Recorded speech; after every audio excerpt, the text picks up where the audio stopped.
Well, the challenge would be to not freak out. Your instincts are constantly trying to get you to climb down,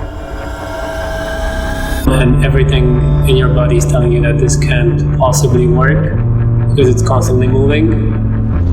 And the only way to succeed is to have full trust in your partner who's holding you.